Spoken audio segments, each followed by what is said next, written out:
ನಮ್ಮ ಬಾಬಾ ಸಾಹೇಬ್ ಅಂಬೇಡ್ಕರ್ ಅವರು ಬರೆದಂತಹ ಸಂವಿಧಾನದಲ್ಲಿ ವಕಫ್ ಅನ್ನುವಂಥದ್ದು ಸಂವಿಧಾನದಲ್ಲಿ ಎಲ್ಲಿಯೂ ಒಂದು ಶಬ್ದ ಹೇಳಿಲ್ಲ. ಅವರೆಲ್ಲಿಯೂ ಜಾತ್ಯಾತೀತ ಅಂತ ಹೇಳಿಲ್ಲ. ಇವರೆಲ್ಲ ಇಂದಿರಾ ಗಾಂಧಿ ಕಾಲಕ್ಕೆ ಅದನ್ನು ಸೇರಿಸಿದ್ರು. ವಕಫ್ ಅಂತ ನೆಹರು ಮಾಡಿದಂತ ದೊಡ್ಡ ತಪ್ಪು ದೇಶದ ಮ್ಯಾಗ ಅಂದ್ರೆ ದ್ರೋಹ. ಅಂದ್ರೆ ಅವ್ರಿಗೆ ಯಾರು ಪಾಕಿಸ್ತಾನಕ್ಕೆ ಓಡಿ ಹೋದ್ರಲ್ಲ ಇಲ್ಲಿ ಅವರು ಬಿಟ್ಟು ಅವರ ಆಸ್ತಿಗಳನ್ನ ವಕಫ್ ಅಂತೇಳಿ ಮಾಡ್ಲಕ್ಕ ನೆಪ ಮಾಡಿ ಅವ್ರ ಬರೀ 3-4 ಸಾವಿರ ಎಕರೆ ಒಟ್ಟೆ ಪ್ರಾಪರ್ಟಿ ಇರೋದು 3-4 ಸಾವಿರ ಪ್ರಾಪರ್ಟಿ.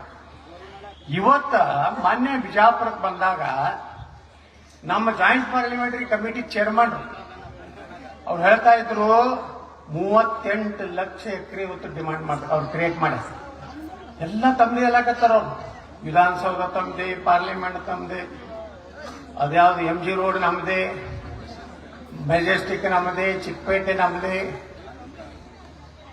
ಅಂದ್ರೆ ಎಷ್ಟು ಅವರು ಜಾಗೃತರಾಗಿದ್ದಾರೆ, ಎಷ್ಟು ಅವರು ಪಾಕಿಸ್ತಾನ ಏಟಾಗ್ತದೆ ಅಷ್ಟು ಆಸ್ತಿ ನೋಡಿದ್ರೆ 3.5 ಪಾಕಿಸ್ತಾನ ಆಗ್ತದೆ ಭಾರತದಲ್ಲಿ. ನಗುದಂತದ್ದು ಅಲ್ಲೇ ಇದು. ನಾವೆಲ್ಲರೂ ಬಹಳ ಗಂಭೀರವಾಗಿ ಚಿಂತನೆ ಮಾಡಬೇಕು.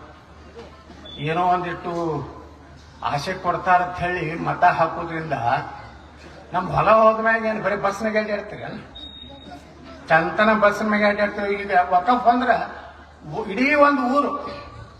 ನಮ್ಮ ಬಿಜಾಪುರ ಪಡಗಾನ ಊರತ್ತೈತಿ. ಇಮ್ಮಡಿ ಪುಲಕೇಶಿ ಕಟ್ಟಿದಂತ ಒಂದು ದೇವಸ್ಥಾನ ಐತಿ. 65 ಎಕರೆ ಪೂರ್ತಿ ಇವತ್ತದನ್ನ ವಕಫತ್ ಮಾಡ್ಯಾರ.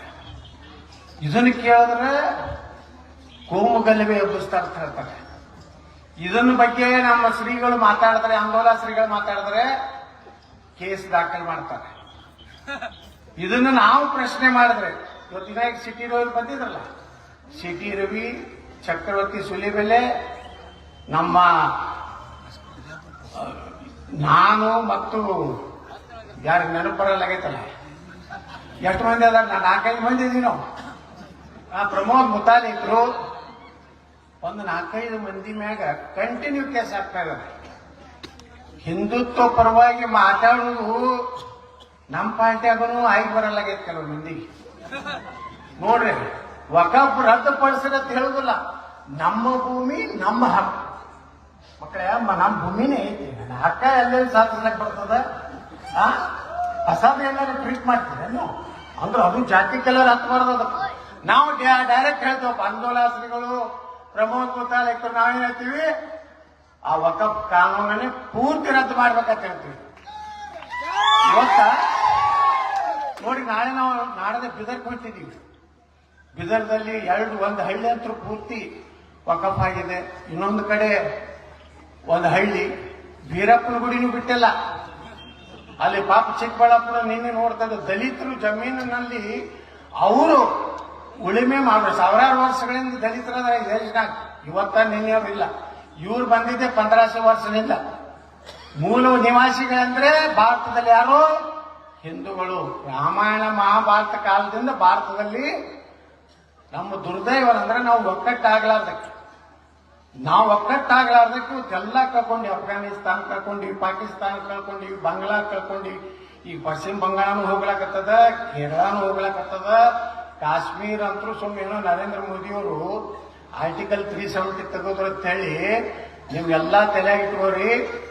ಭಾರತದ ಸಂವಿಧಾನ, ಬಾಬಾ ಸಾಹೇಬ್ ಅಂಬೇಡ್ಕರ್ ಬರೆದ ಸಂವಿಧಾನ ಏನಾದ್ರೂ ಉಳಿಬೇಕಾದ್ರೆ ಸನಾತನ ಹಿಂದೂ ಧರ್ಮ ಉಳಿದ್ರೆ ಮಾತ್ರ ಸಂವಿಧಾನ ಉಳಿಲಿಕ್ಕೆ ಸಾಧ್ಯತೆ. ಇದನ್ನ ತಲೆಯಾಗಿಟ್ಟು ದಲಿತರಿಗೆ ಹೇಳ್ತಾರೆ. ಅವ್ರೇನು ಹೇಳ್ತಾರೆ, ಯಾವ್ಯಾವ ಬಾಯಿ ಅಂತೇಳಿ, ಭೀಮ ಬಾಯಿ ಅಂತ ಎಲ್ಲೂ ಆಗ್ಲಿಕ್ಕೆ ಸಾಧ್ಯ. ಬಾಬಾ ಸಾಹೇಬ್ ಅಂಬೇಡ್ಕರ್ ಹೇಳಿದ್ದಾರೆ. ಅವ್ರೇನು ಹೇಳ್ಯಾರಂದ್ರೆ, ಭಾರತ ಪಾಕಿಸ್ತಾನನ ಇಬ್ಬಾಗ ಮಾಡ್ಬೇಕಂತ ನೆಹರು ಗಾಂಧಿ ಏನ್ ಮಾತಾಡಿದಾಗ ಮೊಹಮ್ಮದ್ ಅಲಿ ಜಿನ್ನಾ ಮಾತು ಕೇಳಿ ಅದನ್ನು ಹೊಡಿಬೇಕಂತ ನಿರ್ಣಯ ಮಾಡಿದಾಗ ಹೇಳ್ತಾರೆ ಬಾಬಾ ಸಾಹೇಬರು, ಒಂದು ವೇಳೆ ಭಾರತವನ್ನು ಇಬ್ಬಾಗ ಮಾಡೋದಾದ್ರೆ, ಅವರೇ ಬರೆದ ಪುಸ್ತಕ, ನಂದೇನು ಇದ್ರಾಗ ನಾನೇನೋ ಸೇರ್ಪಡೆ ಮಾಡಿಲ್ಲ, ಮಾಡೋದಾದ್ರೆ ಭಾರತದಲ್ಲಿರುವಂತ ಮುಸ್ಲಿಮರನ್ನ ಪಾಕಿಸ್ತಾನ ಕಳಿಸಬೇಕು, ಪಾಕಿಸ್ತಾನದಲ್ಲಿರುವಂತ ಹಿಂದೂಗಳನ್ನ ಭಾರತಕ್ಕೆ ಸುರಕ್ಷಿತವಾಗಿ ತಗೊಂಡು ಬರಬೇಕು. ಇವತ್ತು ಬಾಬಾ ಸಾಹೇಬ್ ಅಂಬೇಡ್ಕರ್ ಅವ್ರನ್ನ ಯಾಕೆ ನೆನೆಸ್ಬೇಕಂದ್ರೆ ಸತ್ಯವನ್ನೇ ಮಾತಾಡಿದ್ದಾರೆ. ನಮ್ಮ ಯೂಟ್ಯೂಬ್ ಚಾನಲನ್ನು ಸಬ್ಸ್ಕ್ರೈಬ್ ಮಾಡಿ ಹಾಗೂ ಫೇಸ್ಬುಕ್ ಮತ್ತು ಇನ್ಸ್ಟಾಗ್ರಾಮನ್ನು ಫಾಲೋ ಮಾಡಿ.